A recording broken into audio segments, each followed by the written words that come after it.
लोग आपको टीवी पर सुन रहे हैं, बहुत सारे लोग इस वक्त टीवी पर आपको सुन रहे हैं और वो जरूर ये भी देख रहे होंगे। मैं बार बार इस सवाल को पूछ रही हूं इसीलिए कि अगर आज राज्य में माननीय ऑपोजिशन की किसी दल की सरकार होती तो क्या वीएचपी का यही स्टैंड होता?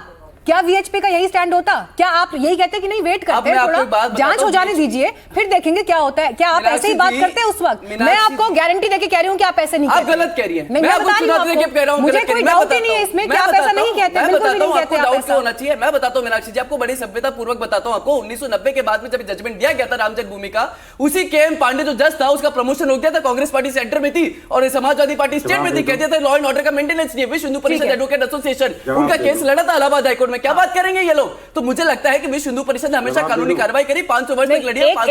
एक बात अमितोष जी, मुझे ऐसा लग रहा है कि शायद आपने देश के हिंदू समाज को सिर्फ और सिर्फ कांग्रेस पार्टी और समाजवादी पार्टी के आरोपों तक सीमित कर दिया है। क्या आप सुन रहे हैं कि आज घरों में क्या बातें हो रही हैं? क्या आप सुन रहे हैं कि रेजिडेंट्स वेलफेयर एसोसिएशंस होती हैं, वहां क्या बातें हो रही हैं? क्या आप देख रहे हैं कि सोसाइटी के लोग जब आपस में बैठ रहे हैं क्या बातें हो रही हैं? शायद मैं आपको बता रही हूँ कि शायद वो फीडबैक आप लोगों तक नहीं पहुंच रहे हैं। ये मैं आपको बता रही हूँ। लेकिन एफआईआर को चुनौती दीजिए ना, एफआईआर को चैलेंज कर दीजिए। फिर अगर आपको लगता है सही नहीं होता, एसआईटी को चैलेंज क्यों नहीं किया? यहाँ बैठ के आके क्या ज्ञान देते हैं? फिर आर्टिकल 32 और 26 के अंदर में क्यों नहीं गए? एफआईआर नहीं हुई तो चैलेंज करते हैं, लेकिन नहीं करेंगे, जवाब देंगे। सिर्फ मैं सिर्फ एक बात कहना चाहूंगी कि ये नाराजगी और ये गुस्सा जो आप यहाँ स्टूडियो में दिखा रहे हैं, अगर शायद ये पहले दिन जिस दिन चोरी की बात सामने आई थी उस दिन अगर होता तो शायद तस्वीर कुछ और होती, लेकिन वैसा नहीं था। ठीक है, अनुराग भदौरिया। देखिए, आपने देखा कि बीएचपी के प्रवक्ता सब कुछ कह रहे कि इन्होंने दान में चोरी की बात की, फिर उन्होंने डिमांड की कि एसआईटी होनी चाहिए, एसआईटी हुई।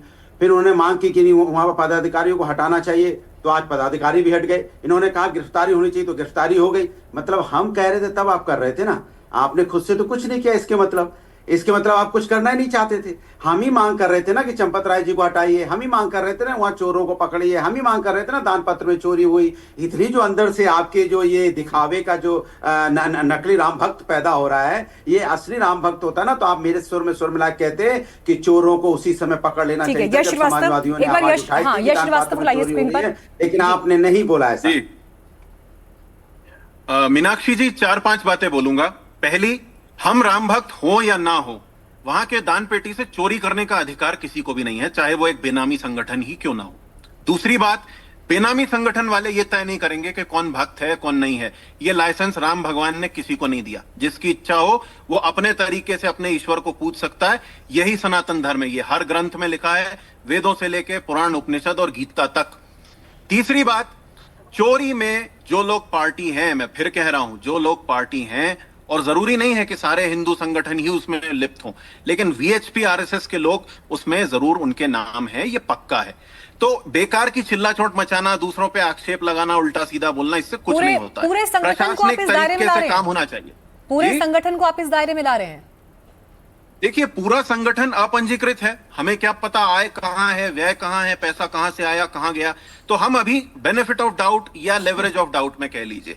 लेकिन अगर इनके लोगों का नाम है और आपके बार बार बोलने के बावजूद इनके वरिष्ठ व्यक्ति कह रहे हैं कि नहीं हमारे पास इस्तीफे की कोई खबर नहीं है, तो कहीं ना कहीं संशय की जगह तो बनती है। मीनाक्षी, ठीक है, बताइए। और एक बात ये है, और एक बात ये सुनिए, आलोक जी तो कह रहे हैं उनके पास, उनको तो कोई जानकारी नहीं है कि उन्होंने इस्तीफा दिया है। आपको है जानकारी नहीं है? आ जाएगी सूचना, आपको है जानकारी नहीं है तो सूचना भी आ जाएगी, पुष्टि भी हो जाएगी। कल तक तो सोर्सेज के अनुसार सारी चीजें चल रही थी, लेकिन बाद में एसआईटी बनी, एफआईआर भी हुई, लेकिन जब तक हम सामने आएगा नहीं तब तक उसकी पुष्टि कैसे करें। लेकिन मेरी बात समझ में नहीं आ रही कि ये पूजने वाली बात कहां से आ गई। जिनको तो पूजने पे सवाल में प्रश्न चिन्ह खड़ा करता हूं, मैटर ऑफ फेथ, लेकिन जिनका फेथ ही पर्सनल है तो वो क्या जवाब देंगे? जिनको मिथोलॉजिकल लगता है, जिनको यूएस में जाके बोलना होता है, जिनको 25 एफिडेविट देने पड़ते हैं, 2007 के अंदर में एफिडेविट देना पड़ता है, उनके आस्था पे सवाल क्यों नहीं उठाया जाएगा? उनकी इंटेंशन पे सवाल क्यों नहीं उठाया जाएगा? बहुत सिंपल सवाल है। मैं आपके माध्यम से कहता हूं, जो चोरों से चोरी करी उसको पकड़ना चाहिए, कानूनी कार्रवाई होनी चाहिए, सजा मिलनी चाहिए, और बिल्कुल सजा मिलनी चाहिए। जो भी इसमें ऊपर से लिप्त है सबको सजा मिलनी चाहिए, लेकिन सिर्फ उसमें राजनीति करना यह विश्व हिंदू परिषद की पहचान नहीं है। सामान्य समाजवादी पैसा आ कहां से रहा है वो बताइए अमितोष पारिक। आप कौन होते हैं सवाल करने वाले? क्यों? अभी तक आप सवाल कर रहे थे तब ठीक था, अभी तक आप सवाल कर रहे थे तब सही था, जवाब देते रहे। हम सवाल करने के तो आप कौन होते सवाल करने वाले? कुछ देर बाद में अगर मीनाक्षी जी सही बोलेंगे तो वे गोडी मीडिया कह देंगे। क्या बात कर रहे हैं आप? संस्था ठीक है, चोर हो सकता है। आराम से बात करेंगे। नहीं, एक सेकंड, ठीक है, आराम से बात करेंगे। एक सेकंड, एक दूसरे पर मैं चाहूंगी निजी आक्षेप कोई ना लगाए। स्वामी चक्रपाणी जी, बड़ा सवाल यहां पर यह है, क्या ट्रस्ट अब ट्रस्ट के लायक बचा है? ये सवाल मैंने आलोक जी से भी पूछा, लेकिन उन्होंने इस पर क्लियर कट कोई जवाब नहीं दिया। जितने गंभीर आरोप लग चुके हैं, अब ये सिर्फ एक चंपत राय या उनके साथ में जो दूसरे 1-2 एसोसिएट्स और थे, सिर्फ उनकी बात नहीं है। जितने गंभीर आरोप हुए हैं, क्या अब ये वक्त है कि इस ट्रस्ट को खत्म करके, भंग करके नए सिरे से ट्रस्ट का गठन हो, या फिर कुछ और सूरत हो? कैसे यकीन किया जा सकता है सर इन गड़बड़ियों के बाद? देखिए, यह तो सरकार तय करती है और करेगी कि क्या करना है, लेकिन एक बात जरूर मैं बताना चाहता हूं, जो माँ अपने बच्चे को 9 महीना रख के पाल करके और जो पैदा करती है, उसको बच्चे से ज़्यादा लगाव होता है। किसी को जब राम मंदिर का निर्णय आ गया सर्वोच्च न्यायालय पे, तो पक्षकारों को अनदेखा करके कोई चूरण बेचने वाले और कहाँ से लोगों को जिसका दूर दूर तक संबंध नहीं था, उनको डाल दिया गया। तो उन परिस्थिति में इसी प्रकार के घोटाले होंगे। जिन लोगों ने मेहनत नहीं किया, जिन लोगों ने उसके लिए कुछ नहीं किया, ऐसे लोगों को खैरात में दे दिया जाए, तो यही होता है। अब सवाल इस बात का एक और भी मैं कहूँगा, इसको पक्ष और विपक्ष का नहीं बनाना चाहिए, इसके पार्टी पॉलिटिक्स से ऊपर होकर के ये सिर्फ भ्रष्टाचार पे हमें लगता है फोकस रखना चाहिए। हमें निश्चित रूप से समझ लीजिए, पूरे विश्व के लोगों का यहाँ पे आस्था है और बहुत संघर्ष, कहीं ना कहीं तन से, मन से और वाचा, कहीं ना कहीं सब लोग जुड़े हुए इससे। और हमें तो पूरे विश्व से, कनाडा से, अमेरिका से, कहाँ से नहीं फोन आ रहे हैं, और हर व्यक्ति दुखी और कहीं ना कहीं इस भ्रष्टाचार पे चाहता है कि पोल खुले। हमें नहीं कह रहे कि चंपत राय चोर होंगे ही, लेकिन निष्पक्षता से जांच होना चाहिए। जो इसमें गलत किया है, चोरी किया है, उसको सजा होनी चाहिए। ये नहीं कि मोदी जी के आड़ में और योगी जी का।